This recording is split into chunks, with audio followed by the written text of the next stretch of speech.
Bleach Rebirth for Souls is one big knowledge check of a fighting game. There's a lot of stuff going on when it comes to the characters or when it comes to the gameplay mechanics itself. And it could be very overwhelming if you're new to fighting games or if you're just picking up this game in general. There's a lot of stuff going on, but don't worry, this video is going to get you started, and then by the end of this video, you're going to know every single thing you need to know about Bleach Rebirth for Souls. So, if you enjoyed the video, make sure you hit that like button. Also, if you're new to the channel, make sure you subscribe. Now then, let's begin. You heard what Isaac said, let's get started. So, the first thing we're going to talk about Bleach Rebirth for Souls is the attacks in the game, right? We have many different attacks in this game. We have a quick attack, and this is everybody's fastest move in the game. When you do it and it whiffs, you will not chain into other attacks. But if you hit them, if you're up close and you hit them with the quick attack, it would chain into itself up to 3 times. There's definitely a use in this game to use quick attacks over flash attacks, besides the quick attack being quicker.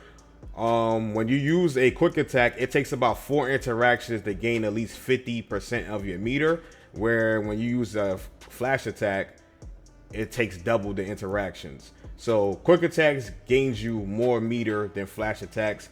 So that's very important to know when you're engaging in combat, because there's going to be times when you need meter over damage. Another thing about quick attacks is that it's always safe. You could do 1 hit, 2 hit, or 3 hits. It don't matter. You will always be safe. So that's one good thing about quick attack, where a flash attack, for the most part, it varies from character to character, but flash attacks are unsafe. So you want to reverse beat. If you do a heavy attack, you want to use a light attack after your heavy attack to keep yourself safe. So moving on, we have a flash attack, which is this game's heavy attack, and the same rules applies when it comes to the flash attack, where when you whiff the attack, no follow hits will come out, but if you connect with the attack, then the follow hits will come out. Like I said earlier, for the most part, character to character, this move is unsafe. There's some characters where the first hit of the flash attack is safe, but the follow-up hit of the flash attack is always going to be unsafe. So to make sure that you don't get punished, you have to reverse beat back into your lights so you won't get punished. This is very, very important. You can always link in your red blowback attack, which is called Hageki in this game or something like that, from your light attacks and your flash attacks. I strongly suggest to turn on the advanced control so you have more control of your combos, so you won't make yourself unsafe and stuff like that. So how the attack chain structure works in this game: any light attack up to 2 times, if you go into a flash attack, it will automatically do the flash attack ender. And if you do a flash attack into your lights, you will always follow up with the second hit of the light attack combo, not the first hit, just the second hit. So one thing you want to do that's very, very important when you're trying to attack with flash attacks is that you want to do 1 flash attack into your light attack, right? Now you could react and read and see if the light attack hits. If the light attack hits, you could chain back into your heavy attack to finish off the combo. Or if it doesn't hit, then you could just continue with lights to make yourself safe. Moving on from there, we're going to talk about special flash attack. You do this by pressing forward in the flash attack button, and this is, every character has a special flash attack, and every character special flash attack is unique to the character. So you have to lab the character out to see what you could do and what you can't do. Next up, we got the signature skill, and everybody's signature skill behaves differently from other characters, so no character is the same when it comes to signature skill. Another universal mechanic we have is the red blowback attack. It's called like Hageki or something like that in this game. And basically this is a move that you're going to be used to apply pressure on people that are attacking because it has armor. It's also one of the moves that could link into the keycon moves if your health is below 30%. Next, we got spiritual pressure moves. Every character has 2 spiritual pressure moves. These are Bankai Ichigo spiritual pressure moves. He has a invincible startup attack. He also have a install that buffs his signature skill. Next, we're gonna talk about movement. So you can move with the analog stick, and you can move in when you're doing a walk. You can move it kind of like in an 8-way direction, right? You also got back dashes. We got forward dashes. You got side steps, and you have a run dash, which you perform by just holding down the step button. And all the other step moves you do by just pressing the direction and the step button. And every character has some type of teleport option to get close to your opponent. This is called Ho-Ho in this game. And you do this by having 50% meter and pressing L2 and the step button. And if you Ho-Ho step a move perfectly, this is basically a perfect dodge. And you get a guaranteed follow-up, which is really, really good. And you gain meter off of this guaranteed follow-up. Another thing is you have tons of movement options. You could dash forward and step back immediately. You could dash forward and sidestep. You could dash forward, stop. You could choose whenever you want to like stop and go forward and stuff like that. So you're not restricted in that regards when it comes to movement. It takes a while getting used to, but you're not restricted in that regards. You could also like step and attack as well. You have step. Some characters have like step attacks that has different animations and do different things. Like it could like move around to the side and so on and so forth. And then some characters just have regular like dash attacks with a regular animation. So every character is different. You have to go in a lab and find out what character could do what. With Bankai Ichigo, he has a unique step attack when you press the quick button while you stepping. Next, we got breakers, and breakers in this game are just grabs. And every character could follow up after they grab and do a combo. Some characters are more limited to what they could do, where other characters could go into their full attack string. So if your opponent is blocking, this is where the rock, paper, scissors system comes in. If your opponent blocks a lot, you're going to use your breaker to open up their block. But if your opponent reads that you're going to break, then attacks break breakers, but then attacks loses to guard. So that's the rock, paper, scissors element in this game. Speaking about guarding, you guard by holding the guard button. Me personally, I made my guard button the R1 button because when the game launched, it's L1 and it feels weird to me that way. So I recommend y'all using the R1 button. And as soon as you're holding the R1 button, you will block all incoming attacks. But you do have a guard gauge as well that you have to pay attention to. And this guard gauge will refill when you're not holding the block button. But when you're holding the block button, it does not refill. So when your guard gets broken, you end up in a guard break state where you cannot guard at all. You cannot guard at all until your full guard gauge comes completely back. So it's very, very important that you avoid being guard broken in this game. Guarding with movement is a little bit tricky in this game. You cannot instantly guard after a move. You have recovery animations after your moves. Even when I'm side walking, there's some type of recovery. You don't instantly guard. The fastest way you guard in this game is just by standing still and guarding. So keep that in mind. That's very important. So next thing we're going to talk about is the reverse gauge and how to apply the application of it in matches.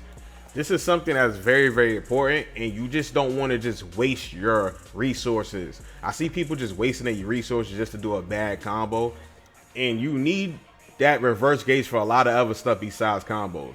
So you can, with 50% meter, you can follow up with a ho-ho step after any attack. Well, not any attack, but most attacks you can follow up with. But you cannot cancel special moves into ho-ho steps. So just keep that in mind as well. But you can do stuff like this. If you get like a regular hit off, like from a projectile, and you want to extra more damage, you could ho-ho step. I wouldn't use it in that manner, but you could do that. And if you take too long to cancel into the ho-ho follow-up, it will not come out, and you just ho-ho regular beyond the opponent. So next we got reverse actions. And for you to perform a reverse action, you have to have 100% meter. And we have 3 different types of reverse actions. So in neutral, if you're not making contact with your opponent via attacking or blocking, and you activate a reverse action, you would get soul reverse. And soul reverse is the reverse action that gets you meter and health depending on how much reverse gauge you have. Then you have chain reverse. Chain reverses is basically your combo extenders. You could chain reverse almost anything in this game, and as long as that bubble hits your opponent, where the combo timer meter slows down, and you're able to dash in and extend combos from there. And you have a lot of time to experiment with moves that you could hit with after a chain reverse. Another thing about chain reverse is that normally some attacks do not have follow-ups. As you can see, I'm trying to use Ichigo's special flash attack, and I would, even if it hits the opponent, I cannot follow up. But if I have the meter and I have a chain reverse, I could continue the combo just like so. After a chain reverse on block, you are very plus, right? If your opponent tries to attack directly after, you could use even a flash attack directly after a chain reverse to beat your opponent out. So that's really, really good. You could also make unsafe moves safe with soul reverse. Ichigo's DP is unsafe, but I made it safe with the reverse. And the last reverse action we're going to talk about is burst reverse. This is the burst that you're going to use when you're in combos to get out of the combo. So as long as your opponent's hitting you with any type of normal attack or special attack, you're able to get out of a combo. But if your opponent goes into a blowback attack and you don't break the attack before the blowback attack is activated, you will not be able to break the combo. The same thing goes for ho-ho attacks. If I don't break before I get to the point that the whole attack comes out, I won't be able to break the combo. But if I break before, I'm able to break the combo. This applies to every single attack in the game besides the ho-ho follow-up and the blowback attack. As you can see, even spiritual pressure moves, you can break the combo before it hits you. You can also break combos when you have Awakening available, and the same rules apply. You cannot break a combo if they go into a ho-ho step or a blowback attack, but anything else applies with the Awakening breaks as well. So moving on, we got two different types of health. We have life stocks and we have actual health, right? And your life stocks is what that number is at the top, the 9 and the 6. And then the health is the bar under that, right? And there's two ways you go about killing your opponent in this game. One way is by getting your opponent health all the way to 30%, and it's going to be flashing red. And at any moment you connect with a blowback attack, you can hold the R2 button to go into a keycom move, and then you would get a super animation played out, and then it would actually take away from your opponent's lives stocks. So that's one way to go about it. Or you could deplete your opponent's health all the way down, and you'll put your opponent in a soul break situation, and you will take away even more live stocks. So you have to decide in the midst of the battle how you want to go about destroying your opponent's lives.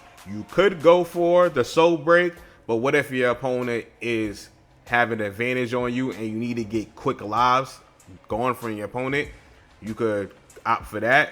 Or if you down and you need to get one more health done to get you back into the fight, you could go for the soul break. So you could go about it however you want, and that's what makes this game interesting, because at any moment you could lose because of this mechanic. So the orange bars are top by the health stocks determines how many lives you take from a keycom move when you do it and you don't soul break the opponent. And if you do soul break the opponent, you will always take that extra health as well. So for Ichigo's case, regular wise he takes away 2, but non-regular wise when he soul breaks he takes away 3. So that's very important to know. Another thing to know is that the more health that you have, the more damage you're going to take from the opponent. But as your health depletes, the less damage you take from the opponent, right? And then once you get them into the red, you take away the least amount of damage, period. But there are moves in this game that you could use to still attack them while they in the red Reishi state to still do good damage. You have your spiritual pressure attacks, you have your ho-ho follow-up attacks, and you have the red blowback attack. All three of the attacks, if they hit your opponent while the opponent health is in the red, still does the same amount of damage that it normally does. So that's very, very important to know if you're going for the soul break situation. These are going to be the moves to get your opponent to soul break quicker than just doing regular standard attacks.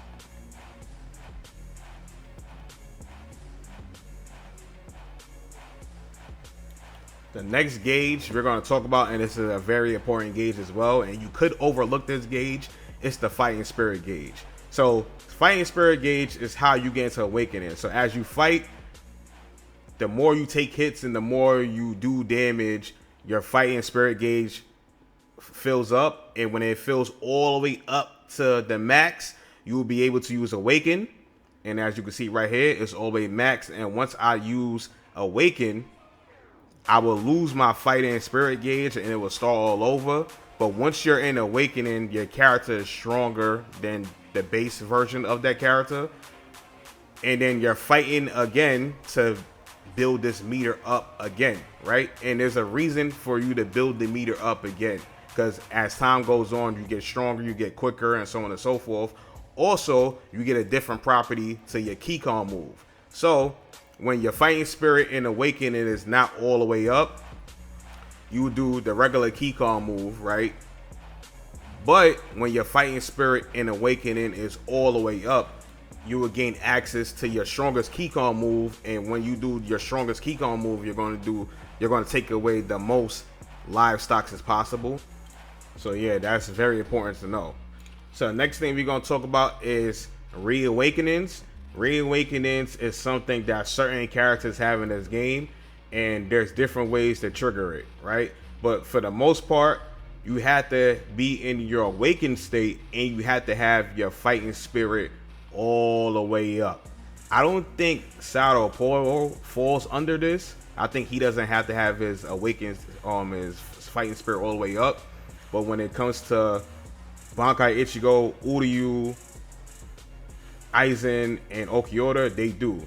Uryu and Okioda's reawakening is different from Aizen and Bankai Ichigo because they don't need to die to activate it. All they have to do is have their fighting spirit all the way up, and they're able to activate it. Where a character like Aizen or Bankai Ichigo have to die. Same thing for Sapporo, but like I said, I don't think his fighting spirit has to be all the way up. I'm not too sure on that. But when it comes to Bankai Ichigo and Aizen, all they have to do is have their fighting spirit maxed out, and once they die, they will come back as a reawakening. Reawakening characters normally have less livestock than the rest of the cast because they gain at least 2 to 3 bars of life when they come back. So keep that in mind. But yeah, folks, that's pretty much the end of the road for this video. I explained every single mechanic in Bleach Rebirth for Souls as detailed as I could. Hopefully everybody who watches this video is able to understand it and they learn from this video. And if you do learn from this video, please smash the like button. I greatly appreciate it. Also, share the video. Get this video out there. I know there's a lot of people who got videos out there that's not really explaining the combat system in depth as I am, and some people are still lost on a lot of stuff in this game. So share the video so get it out there. If you're new to the channel, consider subscribing. I'm gonna have tons of content for you to enjoy, and so stay tuned for all of that. But yeah, just want to say God bless to everybody. Hopefully all you have a nice day and enjoy Bleach Rebirth for Souls. Peace.